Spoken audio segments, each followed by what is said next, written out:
Botswana have voted, and it would seem that 51% of the country have decided to stay with the governing party.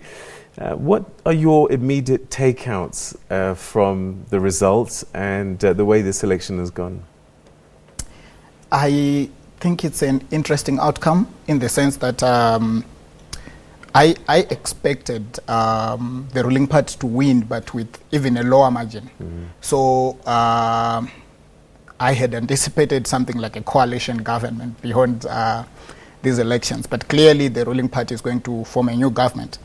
I think that there is a way in which economic issues, as articulated by President Masisi, resonated with the ordinary voters, and particularly the distribution of the diamond economy and opening access for ordinary Botswanans, in the sense of getting more people to participate directly and to benefit directly, is contrasted to benefiting indirectly from an economy that is dominated by transnational conglomerates, although the government is a 50% share.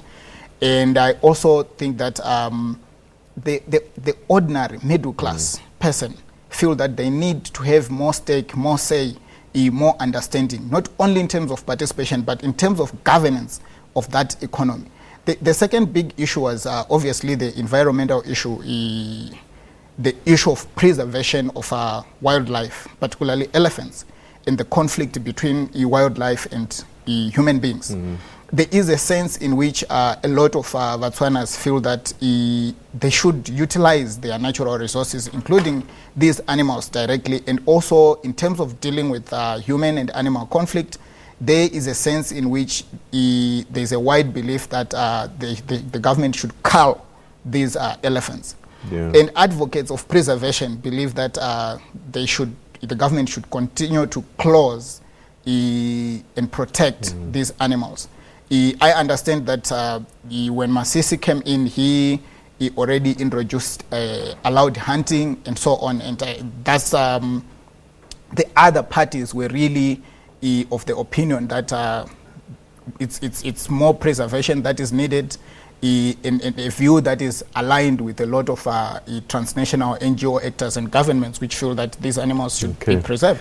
So does it surprise you that the BDP has managed to make some inroads in areas that they weren't expected to do very well in?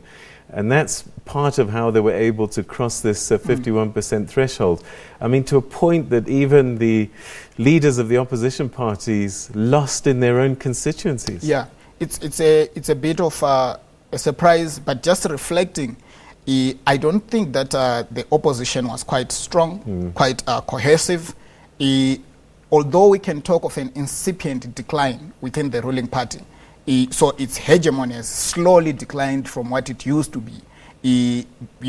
From 2014, in fact, from the time that Ian Khama came in, the idea was to introduce a leader who could consolidate the gains for a historical party that was declining. But what you see is that the opposition has its own internal conflicts, a lot of internal fragmentation, its candidates competing against each other. And as time goes, when the results are officially announced, we'll be able to at least do some statistical analysis to see to what extent this has disadvantaged them. All right, you've mentioned Ian Khama, and he, I suppose, was the major difference in terms of this round of elections, because before the parties were quite clear who they were.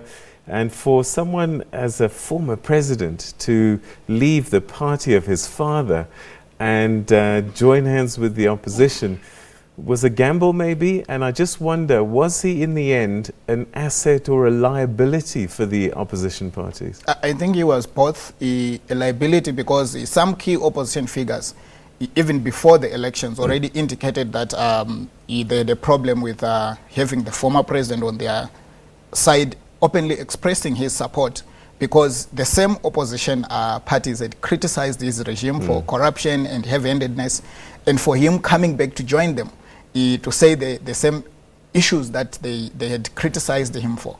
I think it demonstrated some kind of lack of principle, if you like, or bad will, if you like.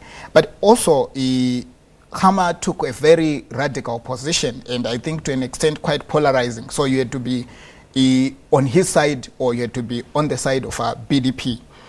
And the difference, although we can talk of policy issues, they are mainly personal, I think. They have nothing to do with the ordinary people, even not so much to do with the overall running of the economy, but more, I think, about the style of leadership. Yeah. Because in terms of policy content, I don't think there's much difference between the two.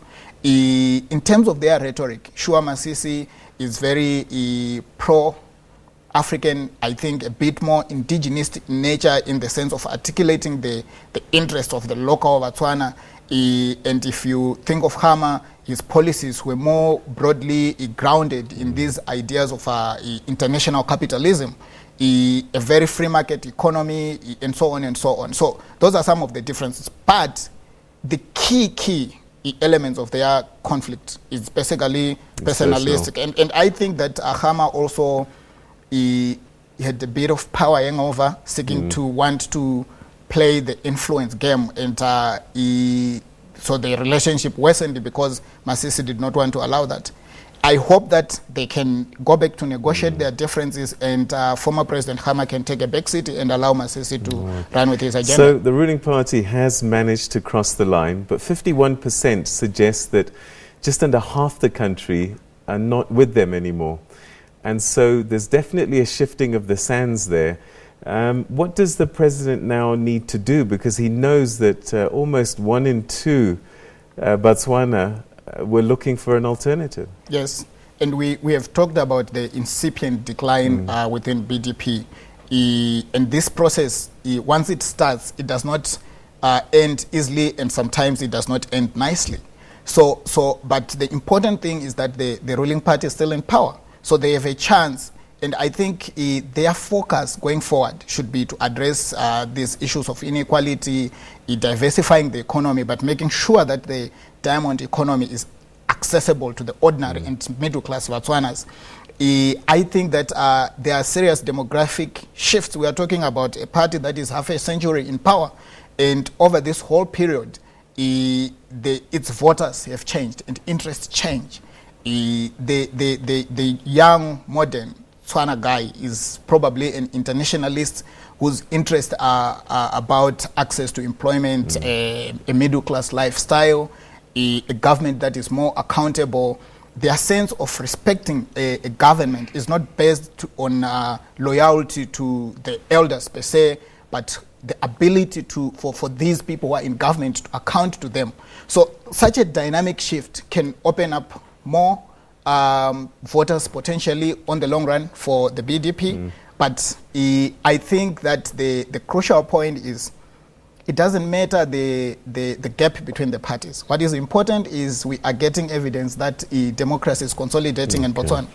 All right, Mr. Chitanga, that's where we'll leave it. Thank you very, very much indeed for sharing your thoughts with us. And I'm sure that it'll continue to be a talking point for some days to come. Thank you so much. All right, we're going to leave that for the time being because we're going to take a look at some sport now. Stay with us.